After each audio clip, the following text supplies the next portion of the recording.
అక్క చెల్లెమ్మల రాజ్యం. ఫ్యానుకు ఓటు వేస్తేనే పిల్లల్ని బడికి పంపే తల్లులకు అమ్మఒడి అనే పథకం. ఫ్యానుకు ఓటు వేస్తేనే ఆ పిల్లల చదువులకు పిల్లల చదువులకు ఆ తల్లి ఇబ్బంది పడుకోకుండా విద్యా దీవెన, వసతి దీవెన. ఫ్యానుకు ఓటు వేస్తేనే ఆ అక్క చెల్లెమ్మలకు ఆ ఆసరా ఇచ్చిన చేతితో 0 వడ్డీ అనే కార్యక్రమం. ఫ్యానుకు ఓటు వేస్తేనే ఓ చేయూత కొనసాగింపు. ఫ్యానుకు ఓటు వేస్తేనే ఓ కాపు నేస్తం కొనసాగింపు. ఫ్యానుకు ఓటు వేస్తేనే ఓ ఈబీసీ నేస్తం కొనసాగింపు. ఫ్యానుకు ఓటు వేస్తేనే ఓ వైఎస్ఆర్ జగనన్న కాలనీలు, అందులో 31 లక్షల ఇళ్ల పట్టాలు, అందులో కడతా ఉన్న 22 లక్షల ఇల్లులు అన్ని కూడా వేగంగా అడుగుల ముందుకు. ఫ్యానుకు ఓటు వేస్తేనే నామినేటెడ్ పదవుల్లో నా అక్క చెల్లెమ్మలకు అగ్ర తాంబూలం ఇస్తూ 50% రిజర్వేషన్లతో నామినేషన్లో ఉన్న పనులు, నామినేషన్లో ఉన్న పదవులు అన్నీ కూడా నా అక్క చెల్లెమ్మలకు ఇచ్చే మహిళా సాధికారత ప్రభుత్వం. ఒక్క ఫ్యానుకు ఓటు వేస్తేనే మీ బిడ్డ జగను మళ్ళీ వస్తేనే అన్నది ప్రతి ఒక్కరూ కూడా ఆలోచన చేయండి. లేదంటే మళ్ళీ చంద్రముఖి నిద్ర లేస్తుంది.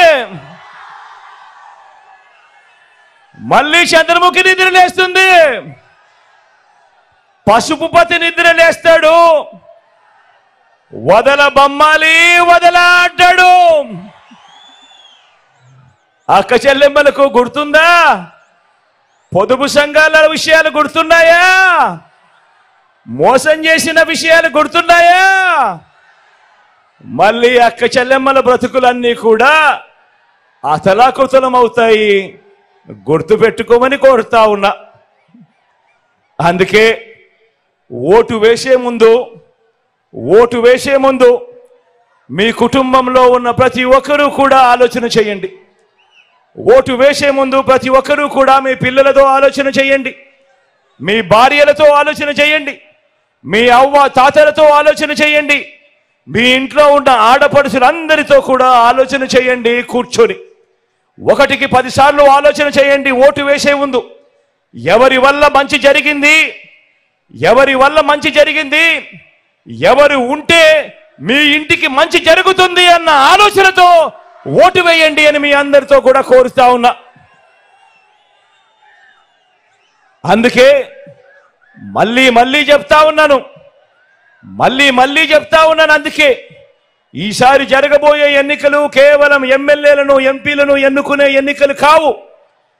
వచ్చే 60 నెలలు అంటే వచ్చే 5 సంవత్సరాలు మీ జీవితాలను, మీ తలరాతలను మార్చేటివి ఈ ఎన్నికలు అన్నది ప్రతి ఒక్కరూ కూడా గుర్తుపెట్టుకోమని మీ అందరితో కూడా కోరుతా ఉన్నా. మీకు మంచి చేసిన మీ బిడ్డ పాలన కావాలా? మన రాష్ట్రాన్ని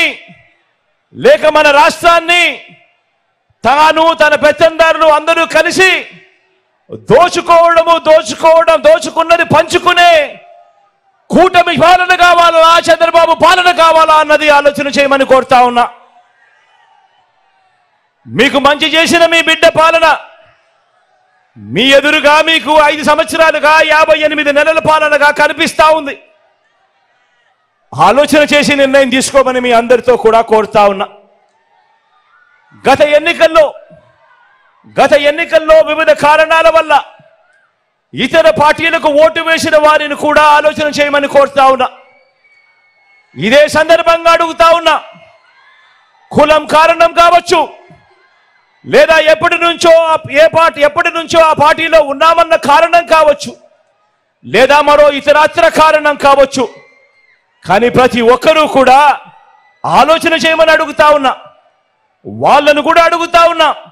ఆ అన్నలను అడుగుతా ఉన్నాను, ఆ అక్కలను అడుగుతా ఉన్నాను, ఆ తమ్ముళ్ళను కూడా అడుగుతా ఉన్నా, ఆ చెల్లెమ్మను కూడా అడుగుతా ఉన్నా, ఆ అవ్వలను, ఆ తాతలను కూడా అడుగుతా ఉన్నా. మీరు నాకు గత ఎన్నికల్లో నాకు ఓటు వేయకపోయినా కూడా మీకు ఈ 5 ఏళ్లలో మంచి చేసిన ప్రభుత్వం మనది కాదా అన్నది ఒక్కసారి ప్రతి ఒక్కరూ కూడా ఆలోచన చేయమని కోరుతా ఉన్నాను. మీ ఇంటికి వచ్చిన పసుపు నాయకులు, గ్లాస్ నాయకులు అబద్ధాలు చెప్పవచ్చు, కానీ మీ కుటుంబానికి మీ బ్యాంకు ఖాతాల్లోకి మీ చేతికి గత 55 నెలల పాలనలో జమ అయిన చేతికందిన స్కీముల డబ్బుల వివరాలు మీకు నిజాలే చెబుతాయి అన్నది ప్రతి ఒక్కరూ కూడా గమనించమని కోరుతా ఉన్నా.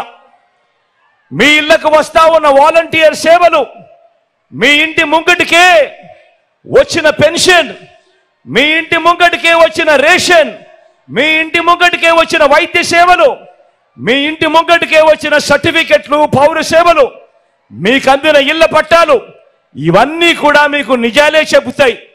మారిన మన గవర్నమెంట్ బడులు, మారిన మన పిల్లల చదువులు, గ్రామంలోనే వైద్య సేవలు, మారిన మన వ్యవసాయం, ఇవన్నీ కూడా మీకు నిజాలే చెబుతాయి. అందుకే చెప్తా ఉన్నా, మళ్ళీ ఆలోచన చేయండి. ఎవరి పాలనలో మీకు మంచి జరిగింది, ఎవరు ఉంటే మీ బ్రతుకులకు మంచి జరుగుతుంది అన్నది ఆలోచన చేసి నిర్ణయం తీసుకోమని ప్రతి ఒక్కరిని కూడా కోరుతా ఉన్నా.